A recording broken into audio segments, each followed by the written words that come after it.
Welcome to But I'm a Lesbian, the podcast where we serve alt fatty sass, queer film reviews, and everything in between. Whether you are baby gay or a queer elder, we're here, we're queer, and we're diving deep into all things lesbian. We're your hosts, Caitlin. and Angelina. Get ready for some sapphic serotonin. On today's episode, we are recapping and reviewing Cheryl Dunye's 1996 film, The Watermelon Woman.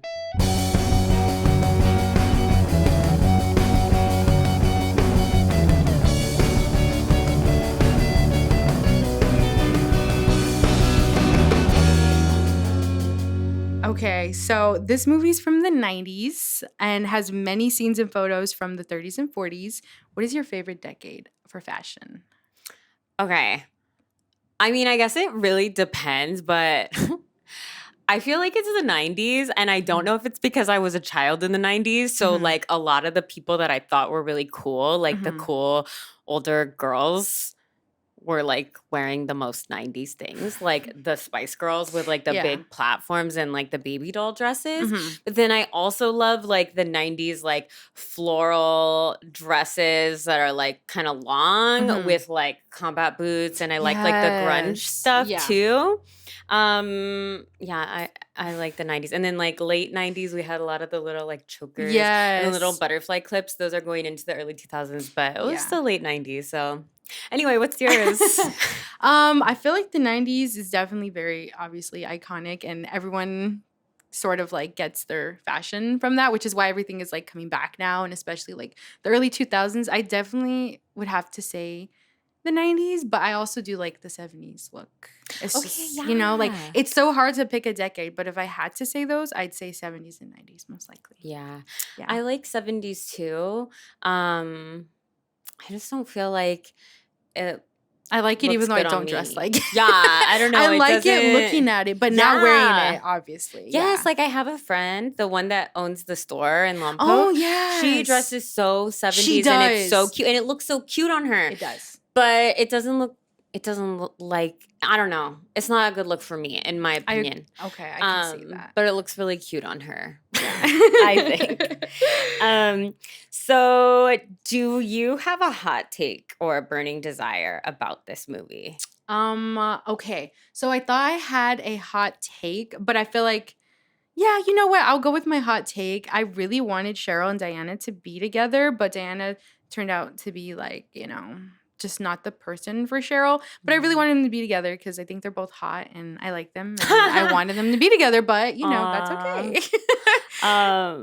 That's so funny because this is going to be old news by the time this comes out. But that's how I felt about Megan and Haley from the Ultimatum Queer Love Season 2. Yes. I was like, they're both so hot, they should be together. And I know that Dana and Pilar are also hot, but Dana I don't like, and I don't like Pilar was like nice, but I don't know. Really, she had some growth apparently. Now that we see them, and I'm like, okay, I like Haley and Pilar together. The way that Pilar handled Haley literally having sex with somebody else and falling in love with someone else. Yeah. That would break my heart, honestly. I don't know how she I think I would crash out. I literally would need to be like committed, genuinely. Yeah. So I mean, that was really, I'm proud of her.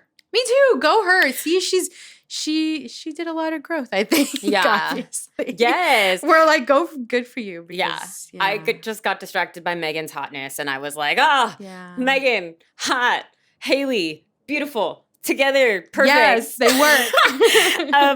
But yeah, okay. So I'm trying to read my writing, girl. I wrote. I didn't really like Diana. I knew you wouldn't. Yeah. She was kind of creepy and giving spoiled rich white girl. And I said Tamara was right about her. Okay. Well, but also maybe that should have been my hot take because I didn't really like, I know obviously like Tamara was there. I just didn't really like her attitude towards Cheryl, because it felt like she was such a hater and she was wanted a to like hater. bring her down. So that all together was like, I don't like you, Tamara. I don't. I'm The sorry. hater in me was like, I see where you're coming from.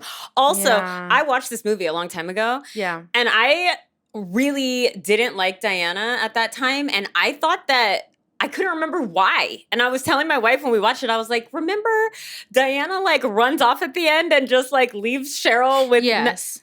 But they didn't show that this time when I watched it. It just said we're not together anymore. Yeah. Or we're nothing, right? Yeah, but that was like after they had sex again, but remember? It didn't and then specifically say she like moved away and left her, did it? no, I thought you meant like she physically left because she Oh, no. I thought for some reason I made up that in the end Diana like moves away to a different place and it's you like, gave her the ending that she didn't get. But apparently that's not what happened. But I still didn't really like her. I do think she's really beautiful. I like that Guinevere Turner is an actual gay and she's an actual like femme lesbian that has been around and has been making gay movies I can't wait for like a long Fish. time, and I've never seen Go Fish because I could never find it on anything. It's on Tubi. Okay. I just know her as Gabby DeVoe from The L Word. Yes. I was like, oh, it's Gabby DeVoe. I think we need every time she mentions the L Word or me, take a shot. Okay? I know. I'm like, this is of a whatever drinking game. Yeah. So also earlier in non-podcast conversation, we were talking about Jell-O shots, and I just have to tell you the story because I think it's funny. When I still drank alcohol, but I was vegan, we were in New Orleans, and my dad bought 6 Jell-O shots because he was going to take 2. He wanted me to take 2 and my wife to take 2. Yeah. And we were like, we're vegan. We don't eat Jell-O. It has gelatin in it. And so he took all 6 Jell-O shots, and he was so hammered. Okay, well, see, that was... And I felt so bad because I was like, sorry, I'm not going to...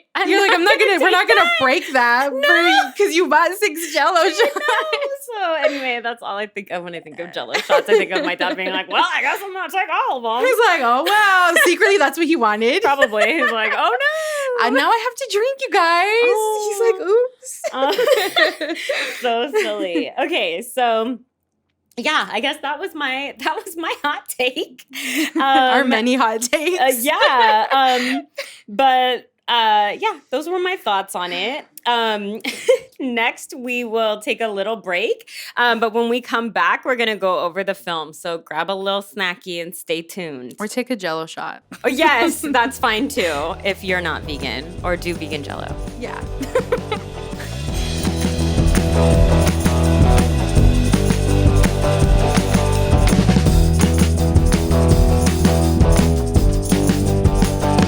Welcome back to But I'm a Lesbian. This week we are discussing The Watermelon Woman, a sapphic film that deals with the intersectionality of race, gender, and sexuality. Yes. Okay, so I really like this movie. I shouldn't tell you that I really like it yet because now you know that my rating might be high. But my ratings are always kind of high. I wonder what you can guess what my rating is going to be. Like, except for Maggie and Annie. Yeah. But, I hadn't seen this movie in a long time. I saw it, maybe 8 years ago or something. So, yeah, it's good. I like it. So, basically, I used to live in Pennsylvania, and this is in Pennsylvania, but I don't know a lot about Pennsylvania because I think that the side that they're on is the opposite side, and Pennsylvania is a very big state. Have you seen it, on a map? Yes, it is. It's big. Not California size. But it's still pretty big. It's pretty big. Yeah, it's still pretty big. For something that's, on the east, it's, really big. Yeah. And so it starts, we're in Bryn Mawr, or Mauer, I don't know how you pronounce it, Pennsylvania. And they're at a super 90s wedding, but that was just a normal wedding at the time because it was the 90s. And we see Cheryl, and she's a videographer, and she's working with her friend Tamara. And at some point, they make a reference to Go Fish. Yes. Was it a reference to the movie that I've never seen? I'm guessing then Guinevere yes. Turner's in it. Yeah. But did it come out around the same time? I believe Go Fish. I want to say, and don't hit me if I'm wrong, No, actually. I should know sorry. this. Apparently, these are like two of my favorite movies, and I'm like, what year did this come out? Anyways, I want to say Go Fish came out before Okay. The Watermelon Woman. We're being fact checked. So Okay, yeah. we'll get back to you. I thought it was interesting that they mentioned it. So Cheryl is... I put, they are lesbians. So I think they must have mentioned that they're lesbians. And so Cheryl is making a film about Black women. So she's been looking up old films. And in this film called Plantation Memories, that's from like the 30s, she sees a character named Elsie, who she's like, oh my God, she's so beautiful. I want to know like who is the actress that plays this person. And she's just listed as Watermelon Woman. Like she's not listed as her actual name. It's just, And so she's like, wow, I need to find out like who she is. I need to find out all about her. So that is what, I guess it's kind of meta because it's like a film within a film. So like we're watching the movie Watermelon Woman, which is about Cheryl making a movie about the watermelon woman. So kind of cool. And so then we see Cheryl and Tamra at a video store because they work there, and I really miss video stores, and I had to say that. Did you ever go to a video store? Yeah, we had Blockbuster. I'm like, I do remember going to Blockbuster. Okay. And it was, I only remember for a couple years because then obviously they closed all of them down. Yeah. But we did go, and I used to love it. And it was so fun. I don't know if they had these at like Blockbuster and Hollywood Video, but at like the smaller video stores, like the one they worked at, they had like a porn section, but it was like behind a curtain. I don't remember. I honestly don't remember. I mean, I don't remember. I was trying to like peek in there. Were you? Okay, but see, that's obviously probably the difference, I think. I think when I went, I was probably really, really little. Because I was like 10, so I was like, what is it? And then when we figured out what it was, if we saw someone would go in there, we were like, oh, that man's getting porn. Now I wish I remember. Maybe my sister will ask her. I'm like, did you ever see like, the porn curtain back there? Did you remember any of that? Yeah. So. I used to listen to My Favorite Murder. I don't listen to them anymore. But I love how you don't cancel me. If there's any murderinos on here, I'm sorry I stopped listening to them. They made too many vegan jokes, and I'm a vegan, so I'm mad. And so I stopped listening to them. But I listened to them for like 5 years. But I always remember Georgia talked about how one time her and her sister snuck into like the porn section when they were kids. And before their dad like found them and pulled them out, they only saw the front of one video. And it was called Naked with Shoes On. Oh my God, that sounds like a really bad. It was like naked girls with like big high top shoes or whatever. It was like very 80s. Oh my God. So it just makes me laugh, naked with shoes on. And then also one time when I was young, when I was like 18 or 19, I went to the like sex store or whatever. And the one movie that I saw like when we first walked in, and I was still at that age where I was like, this is so. And then I had to go back to that store and buy a strap-on by myself because my ex-girlfriend wouldn't buy it, even though she was the one that wanted to use it. Wow. So I had to go buy it. And I was so embarrassed because this was before you could just buy straps online and get them shipped to you. So I had to go to Diamond Adult World and buy this. Oh my God. Yeah. Anyway, the film that I saw that was like at the front was called Harry and Scary. So these are things I always think of. I think of Naked with Shoes On and Harry and Scary. Oh my God. It was I'm afraid to ask what Harry and Scary. Oh, so it's okay. That's why I was like, I'm afraid to ask if it was a man on Harry and Scary. No, oh my God. I mean, I would have remembered it, but not as fondly. I don't know. So anyway, they work at a video store, and I thought that was really cool. And so then Tamra is talking while they're working, and she's talking about her girlfriend. And she's like, Cheryl, you should go on a double date with me and my girlfriend, which I can't remember what her girlfriend's name is. Stacy. I wanted to say Vicky, but that was a different movie. Yeah, that was... that was Incredibly True Adventure of True... that's hard. Two girls. It's no, you got it. You got it. You had it. Okay, so she's like, oh yeah, like Stacy has a friend, right? And it was really confusing because they do go on this date, and I don't want to be rude, But the actress that plays the D is supposed to have gone to school with like Tamara and Stacy or one of Yes. them. But she With looks like 10 Stacey. years older than Stacy and Tamara. She looked like someone's She mom. does. So maybe it's the way she was dressed, I think. maybe because my wife was like, who's that? Is that somebody's mom? And I was like, okay, I thought that too, but I don't know. I also was like, is she a famous actress? And that's why they put She's her like- in there, even though she... No. I think that maybe they're just trying to like make She's her just seem, different. yeah, like she was. But she was dressed like old-timey. She was, yeah. Which now that I think of it, I'm like, was she purposely dressed old-timey because Cheryl like is making this film about an old-timey movie star? Like, did they somehow mention that? Because she's like dressed very like Billie Holiday, like the No, like, but that's why I fancy- think like I think they were basically thinking that she would be a good fit for her. Okay, You know, so maybe and they that's just thought like her that own because of that. personality. Yeah. So then the girl, I don't remember what I don't remember her name either. is, but she's not a main character, so it doesn't matter. So that girl, the date, gets up and sings, and she's like all excited, like she's like me. sings She's like, I'm really actually a really good bad. singer, you guys. But you sing better than her. Thanks. And then she sings, well, who I don't know who sings this Minnie song. Riperton? Yes, okay, she is Maya Rudolph's mom. Yes. And also this song that she sings, the loving you. Yeah. It's so high. But I don't know, this is a deep cut, but maybe some lesbians will remember this. There was a game that I loved called Extreme Beach Volleyball in the early 2000s. And the point was that the girls were in skimpy bikinis and they played volleyball and their boobs bounced. But I just really liked it, I swear, because I was picking out outfits for them. And when you like won... Those are so fun. Yeah, you could pick out different bikinis, but I had to like sneak it because my dad had it for like probably a creepy reason because it was like rated MA, and I'm like, why is it rated MA? Just because they're the like boobs are big bouncing. boobies and they're bouncing, like nothing else happened. So anyway, I knew it was like for grown-ups, so I would sneak it. Anyway, that's where I was introduced to the song because it was in it. Oh, Yeah, okay. when they were like bouncing around, it was like To Loving You? Loving You. That's a really strange. I don't know. That is so strange, actually. But okay. Yeah, I don't know. It was my favorite.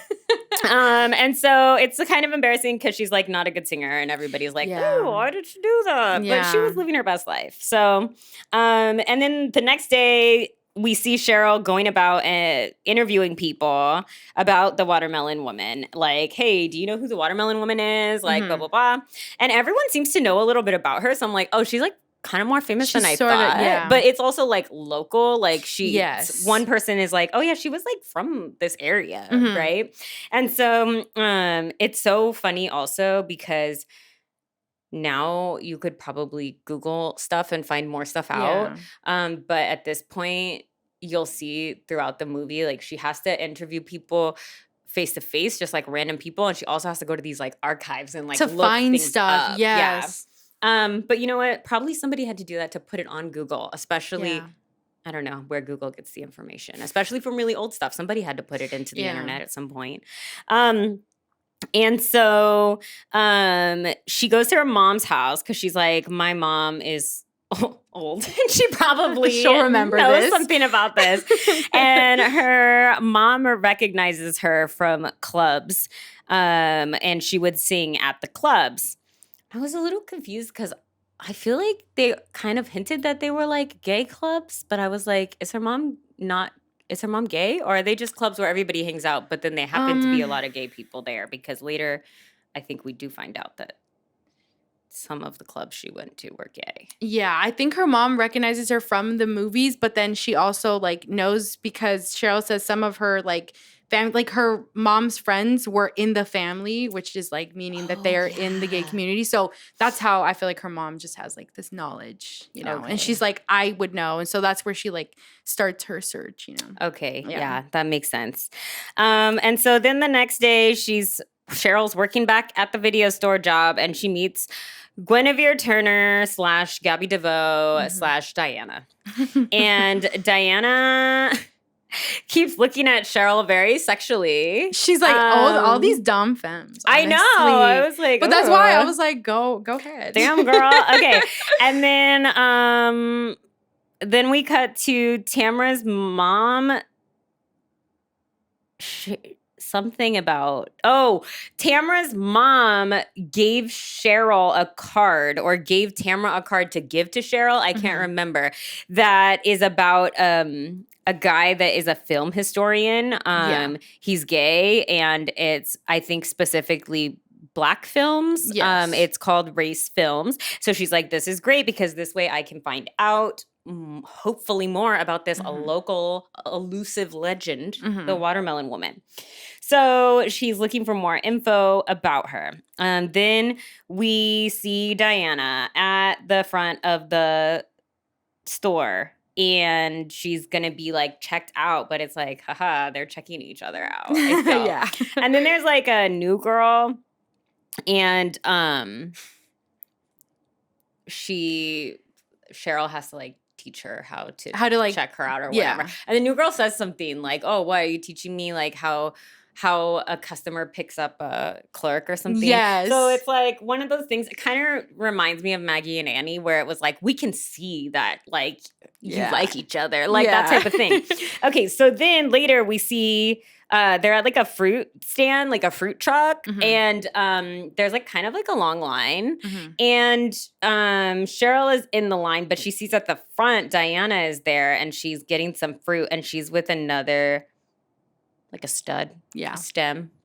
And so if we didn't know she was gay from the way she was like flirting with Cheryl, aggressively flirting. Oh, because she said something, I didn't write it down, but I was like, she said something about like, I don't like Carrie because she's so pale and skinny. I like my women with a little meat on their bones. Yeah. Which I thought was funny because to me, Cheryl is skinny. Yeah. But I was like, whatever. I guess she's not as skinny as Carrie, because I know Sissy Spacek was really, really skinny in that. But anyway, I forgot that she had said that because I was like, oh, okay, she's girl. like, I like my women like this. She's like, and so basically, we know she's gay now. We later cut to Cheryl and Tamra at the library, and Cheryl is like, I'm trying to check out all these books that might contain watermelon woman info. And then I think Tamra is like, I'm in a hurry because I'm trying to get to my girlfriend, something like that. And she's like, why don't you just ask the librarian? Yeah. And so she waits in line to ask the librarian, and he's like, not that helpful. I know. They're like, what are you even here for? You're not helping with anything. Yeah, I was like, this guy's not very nice. And so he did give her info on this director that directed, I think she directed the Plantation Memories movie. Her name is Martha Page, which, I mean, I feel like it's racist because when she asked about any of the Black people, he didn't know anything, but he's like, I know about that Martha Page, that white lady. Okay. Yeah. So she's like, okay, well, I can kind of go from there. So then we cut to Cheryl's mom's friend, Shirley, who is a gay. And everyone calls each other sister in this. Yeah. So that's where like the family thing comes from. Like, in the and family, she's like, sisters. You're a sister. Yeah. And then when at some point they go to this like lesbian center, and all of them are like, oh, hey, sister, blah, blah, blah. I thought they were all like actually knew each other, but I think they didn't really know each other, especially at the like a history center, lesbian history center that they go to. They just were like, oh, she's also a lesbian. So I don't know, maybe I should start doing that. But no, hey, sister. That sounds like James Charles to me. When he's like, I was thinking like, sister. Do you remember that show? Yes. We can do that I won't do it. It's not a good fit for me. It doesn't roll off the tongue. So anyway, Shirley's like, yeah, I knew the watermelon woman. Her name is Faye Richards, and she sang for all of us stone butches. So we're like, oh, she was like, she must gay, be, yeah. Or she was a little bit gay. Yeah, she had to be, right? A little gay. And so I was like, she was a femme lesbian? And then Shirley talks about all the clubs back in the day in the 30s and 40s. And Faye would hang out there a lot with Martha, the white director. And Shirley heard that Martha was really like not a nice person. And Shirley has a picture of Faye, and basically I feel like we're kind of confirming like, oh, okay, she was like queer. Yeah. And so they show some like vintage lesbian photos like on the screen. And I love that because I love vintage lesbians. I mean, I love present day lesbians, but it's just something so different about we're going to at some point talk about my favorite. Oh, I think my favorite lesbian book, which was made into a movie / like sort of mini series, Tipping the Velvet. So hot. Vintage lesbians, all about it. So anyway, they show the pictures. That made me happy. Back at the video store, Tam asked Cheryl about Yvette. That was her name, the singer. That's not a good singer. I don't know why I couldn't remember her name at first, but yeah. Okay. And she's like, yeah, basically like she wants you. And Cheryl's like, I don't want her. I don't want her. Yeah. I'm not interested. And so then we find out that Tam... Okay, I gave her a nickname. I don't think they ever call her Tam, but in my notes I wrote Tam because I think it was shorter. It was like shorter, yeah. So anyway, so my friend Tam. So I was like, apparently Tamara is ordering porn on customers' accounts. Yes. And so that's how she's like being sneaky and getting stuff.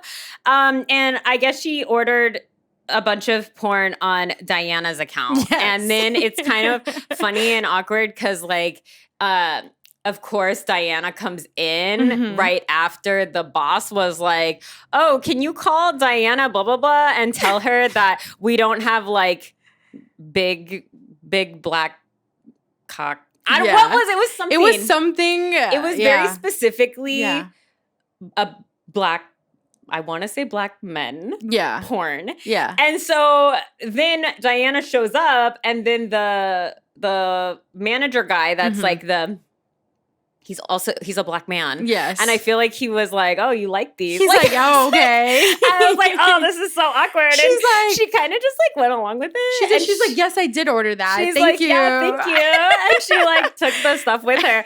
And then Cheryl went to like explain like, oh no, like, sorry that happened. Like this is, sometimes we order things on other people's accounts, blah, blah, blah. And she's like, well, I guess you're going to have to come over to get them these back. Tapes. Yeah. She's like, come to my house. Yeah. So... I mean, she does go to her house. Yeah, she does. Okay, this has always been my dream to have like a big loft like I that. loved her like this space. Like artist loft. Yes. It's so open and beautiful. There was a movie, I don't remember that much about it, but I was really obsessed with it when I was like 13. It's called Igby Goes Down, and it has Kieran Culkin. He lived in like a cool artist loft like that. And I was like, oh, this is what I want in my life. Anyway, so I really liked it that she had this cool house. Apartment, whatever. And so they're drinking wine, and Diana is like, we should have talked at the fruit truck the other day. And Cheryl's like, your girlfriend was giving me death stares. And she's like, that's not my girlfriend. And I was like, okay. She's like, I'm single and ready to mingle. She's like, that's why I invited you over. Yeah. Yeah. And so she's like, do you want to stay for dinner and movies? So I thought they were gonna watch the porn movies, but I think they watched like, regular movies. This on. Yeah, since you guys ordered these. And so Diana comes off strong AF, and then at some point Cheryl is like, "Oh, you're cute," and I was like, "That's weird. You like ruined the vibe." She's like, "You're so cute." Yeah, but I was like, "Okay." And anyway, then they have a sex scene. I said they show bush. Love it. Yeah. Okay, I know you said you hated the tongue, but personally, when I first saw it, like younger, like me, I was like, "Oh my god, her tongue piercing is so cool." I loved it. I was like, "That's so '90s." The tongue piercing. Yeah, that's why I liked it. I was like, "Oh my god, I want my tongue pierced," but I don't have my tongue pierced. Did you ever? No, I don't. Because my cousin got his tongue pierced, and then his mouth got really swollen, and he couldn't eat, and he took it out, and I was like really afraid. But I got everything else pierced. Mine is my tongue. I don't know why I'm still afraid of that.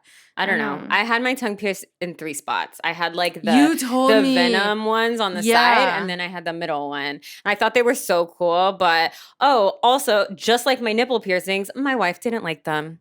She was like, she didn't like my nipple piercings. How bad did it swell for your tongue? Was it Not bad that or bad. no? Okay. It was like a long time ago. I got it. Okay. The first time I got it when I was 16. I had to like hide it from my dad, and then I took it out, and then I got it redone when I was 18, and then I got the 2 on the sides when I was 19. I Oh don't my remember God, it that's being cool. that bad, and then I got a DUI when I was 21, and I had to take out all my jewelry to go to jail. Oh. And then they closed. Anyway, point being, so there was a lot of tongue stuff, and she had a tongue piercing. And so then later we see Cheryl saying, "You're not my usual type." Did she say that? And that she Yes. doesn't sleep around, but she did like this. Mhm. And so then we cut to a white film critic like defending the mammy trope, which I thought was just like kind of weird. And she is also like, Cheryl tells her like, "Did you know that Faye and Martha Page were together?" And she's like, "Wow, this is an astonishing discovery, Cheryl." Like she's like, "What?" So that was cool. And then they do this like double date. So like Tamara and Stacy, and then Cheryl and Diana. And I feel like you can kind of tell that Tamara doesn't like They Diana. both do not like and her. Yeah. Stacey doesn't really like her either. But at some point she's like kind of rude, because like this is why part of why I didn't really like Diana, because Tamara went to like light up like a joint and share it with her girlfriend, and then Diana was like, "Oh, I'll take that," and like took it, and I was like, she was gonna give it to her girlfriend first, Rudo. Like, why do you think this is about you? So I don't know. I feel like that's to show that she's just entitled because she's like white, spoiled. so. Yeah.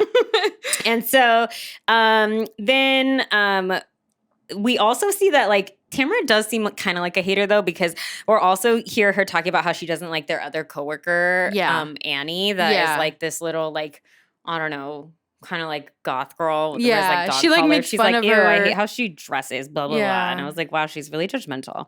And she's like, "I don't mean to be mean. I just am not getting laid. So now I'm taking it out on She's like, everyone "I'm else." angry. And I was like, okay.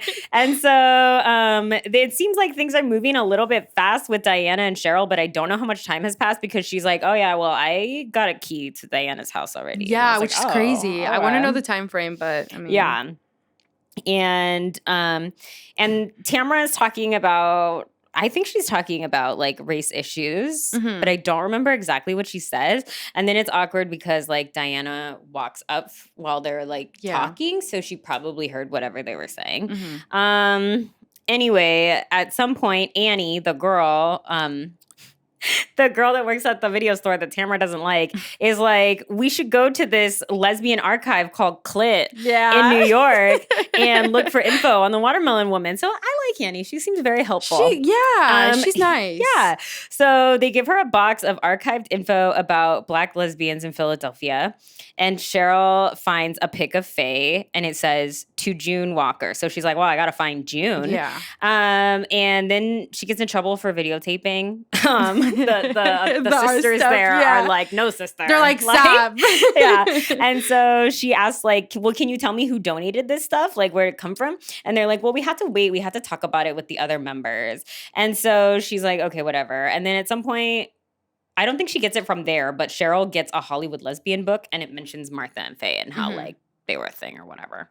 And so then we see that Diana set up an interview because she's from kind of like a well-connected family, and her family knows the Pages, so they know like Martha Page's family, sister. And so she has a sister, and her sister is homophobic, and I feel she's a bad person.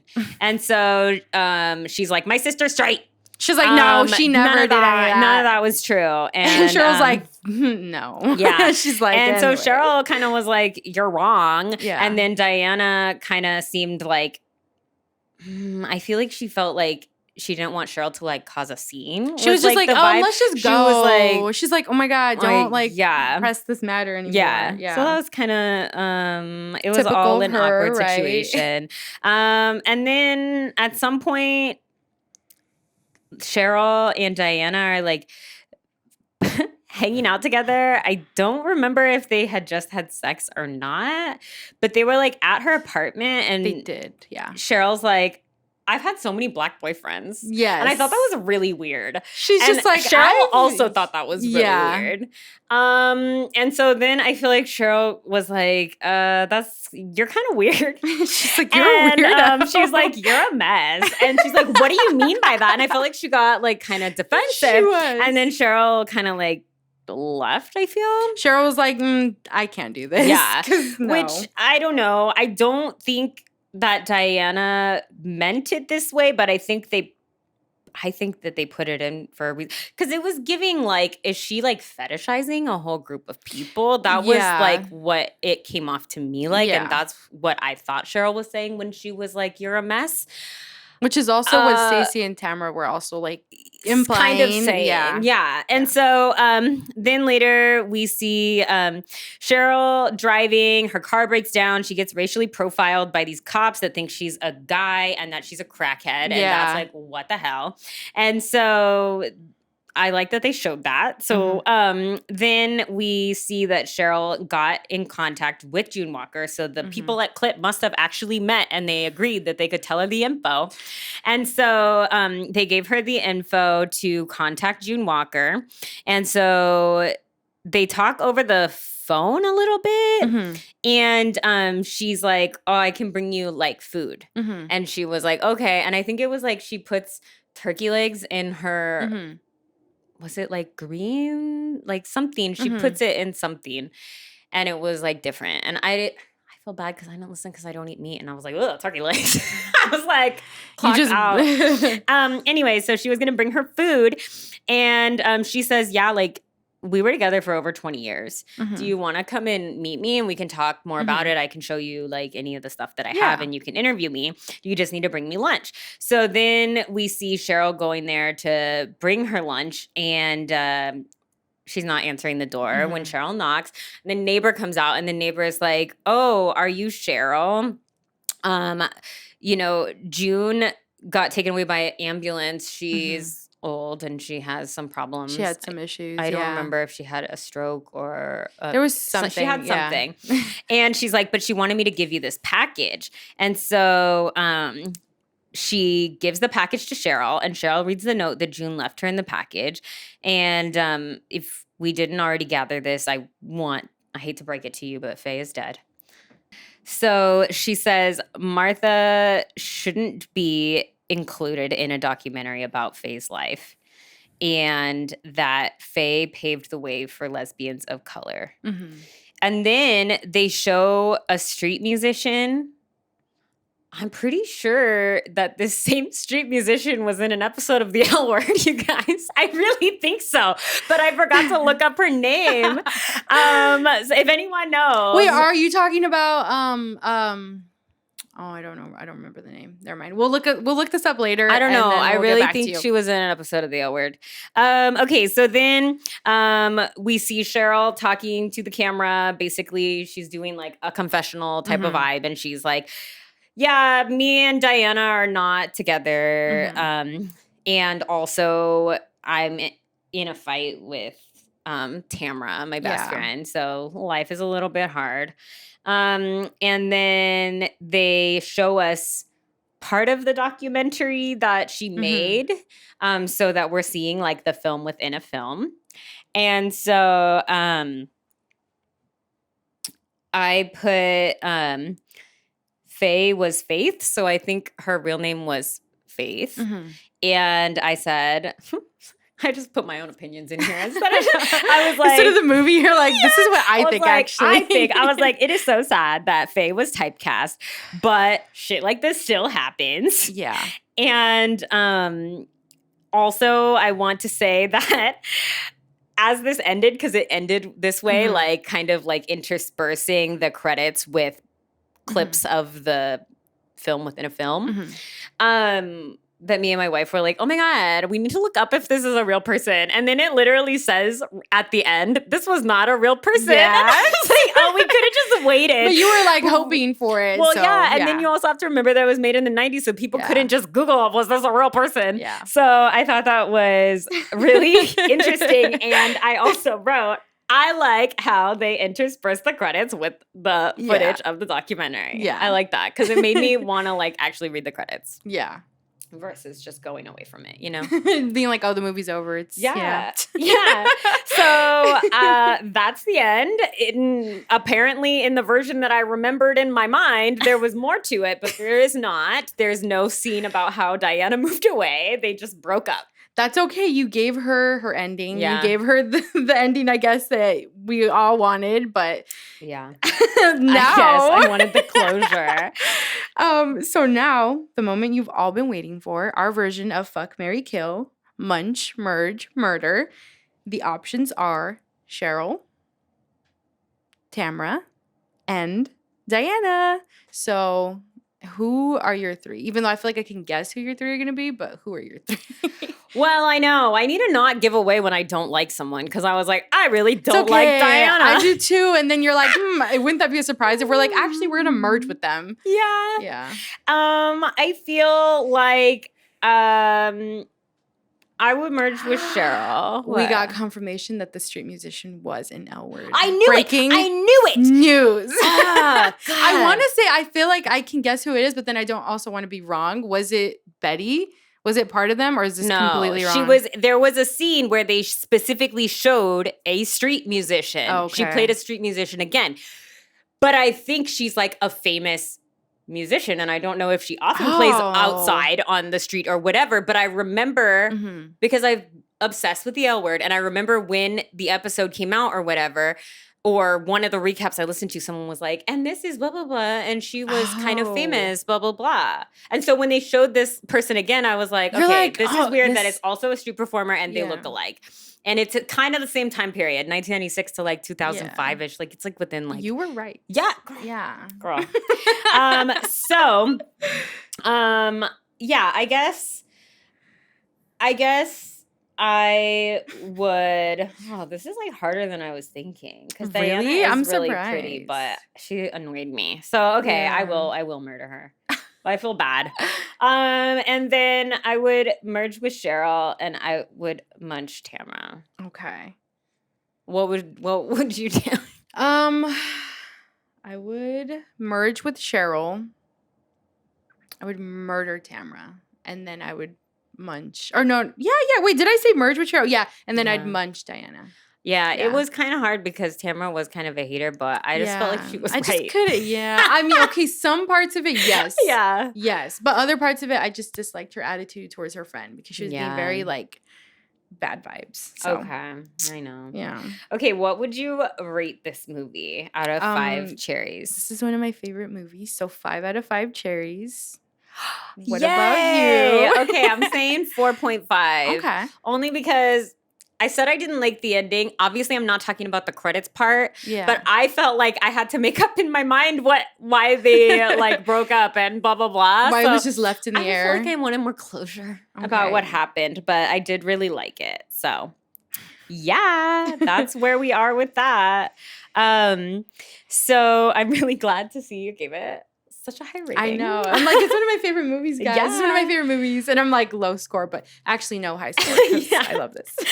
So if you're enjoying But I'm a Lesbian, please head over to our Instagram and TikTok and follow to stay up to date on our newest episodes and hot takes. Follow at But I'm a Lesbian Pod on TikTok, Instagram, and even Facebook.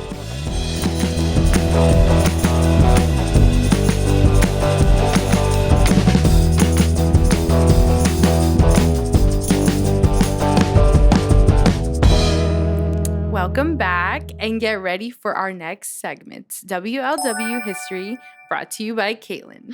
Yay. Okay. I felt like I was doing like a book report. I haven't been in school in a long time and I was like... You're like preparing for it. I gotta make sure this is really good, you guys. Okay, so I wanted to talk about... Well, it's kind of a twofer, okay? Because I think probably because... you can look things up so easily now. Most people know about Stonewall. But I didn't really know anything about it until I was like older. And I heard people saying like, you know, the first Pride was a riot and blah, blah, blah about Stonewall. And I was like, was I supposed to like, nobody told me about this when I came out. I wasn't supposed to. They didn't give you the book. Magically supposed to know. Yeah. Yeah. And so also Was it Derek Barry on Oh my God. Drag Race that was like, people didn't die at Stonewall for this? And they're like, no one died at Stonewall, Derek. But I felt like that because I didn't know. So anyway, so we will talk about what Stonewall is. And then I also want to talk about the Black Butch drag king that was a big part of starting it. So there's always like who threw the first brick, who threw the first punch. That's always something I hear. So this is interesting. So basically we are going to talk about the Stonewall Uprising. I think it's important to mention that the people that were involved do not appreciate it being called the Stonewall Riots. So that's something that I learned because I've heard it referred to as both. They don't like the connotation of riot, which I get. I can understand that. An uprising, a civil disobedience. And so in the 60s, gay bars were constantly raided. Also, something that I think is interesting that I don't know, maybe some people know, but I didn't know this until recently. A lot of gay bars were owned by like the mafia, which I thought was so interesting. Anyway, they were constantly being raided. Raided, not rated like how we rate on the cherries. I realized it sounded like that. So the Stonewall Inn was a gay bar in New York City, and it was raided on June 28th, 1969. And I just want to point out that 1969 was not that long ago. My mom was already born, and I think your parents were already born because they are a little older too. So I think they're older than your parents. Right? Okay, yeah. So yeah, that was not that long ago. You know, like I mean, my mom is like in her 50s. Yeah. So that's crazy to me. Anyway, so the cops raided the bar and they arrested 13 people. Mostly they were arresting them for dressing in the opposite sex's clothing. So there was like this rule that you had to have at least 3 articles of your own sex's clothing on. Yeah, which is so fucking weird. Yeah, and also this is so gross. They would like take them in the bathroom to like check. Like if they were wearing all men's clothing, they would like go check their genitalia. That's wild. So the cops were being violent, and one of the people they were being rough with was Storme DeLarverie, who was a butch drag performer. And a cop hit her over the head and she hit him back. So that was like a really big deal. I mean, it still is a really big deal, right? Because ACAB. So so she shouted to the others, like, why don't you do something? And then people were like, oh, shit, you're right. We should do something. Like, let's do it. They're like, oh, we're just leaving our sister over here. We're not doing anything. And so everybody started fighting back, you know? And so it inspired others to fight back as well. And it began what is now known as the Stonewall Uprising, which is the start of why we now have Pride events, right? Yes. Like the next year they had a small Pride parade event, and that kind of started what we now have, which is, you know, totally different from what it started as. And so Storme was one of the first people to start this act of civil disobedience, along with Marsha P. Johnson, who was a Black trans woman. Storme was from New Orleans, Louisiana, and was mixed race. New Orleans, Louisiana is like one of my favorite places. I know this isn't about me, but since it's my podcast, I can mention it's my favorite. So she grew up being bullied because of being mixed race. And she made it basically her life's journey to help other people. So she became known in New York City as the guardian of the lesbians, or the lesbian guardian. And she would kind of just go around the streets trying to help vulnerable queer people. I saw an interview where she was saying she would just like check the jails and see if anyone needed to be bailed out. She passed away in 2014, but her legacy will always live on. And this is just a reminder that even though it seems like we have so many more rights now, but they're literally being taken away, or people are trying to take them away as we speak. So we need to continue to fight for all members of our community. So this infighting that we see with people being like, well, I'm okay with this, but I don't associate with this. No, we're not doing that. Yeah. We support all of the members of the alphabet. Exactly. Sisterhood, brotherhood, everybody, the neighborhood. literally. I don't know. So thank you so much for listening. Thank you for tuning into But I'm a Lesbian. We are your go-to for sapphic media reviews, WLW drama, and unfiltered queer takes. If you enjoyed the show, please like, share, and subscribe on every platform. Leave us a review to help support the queer community and keep this lesbian-led pod thriving. After all, we're just two lesbians with mics trying to survive. And make sure to tune in next week for a very special episode. So we have a special guest joining us. Her name is Shavana Clarke, and she is the first out lesbian Miss USA contestant as well. And she actually won Miss Connecticut. And she will be recapping one of our faves. Obviously, the name of our podcast, but I'm a cheerleader, but obviously, I'm a lesbian. And it is available on Tubi and anywhere else. But Tubi's for free, so why not look at it for free? 100%. If you haven't seen this movie, you need to see it. You need to see it. Yeah, special. Exactly. So we will see you next Tuesday.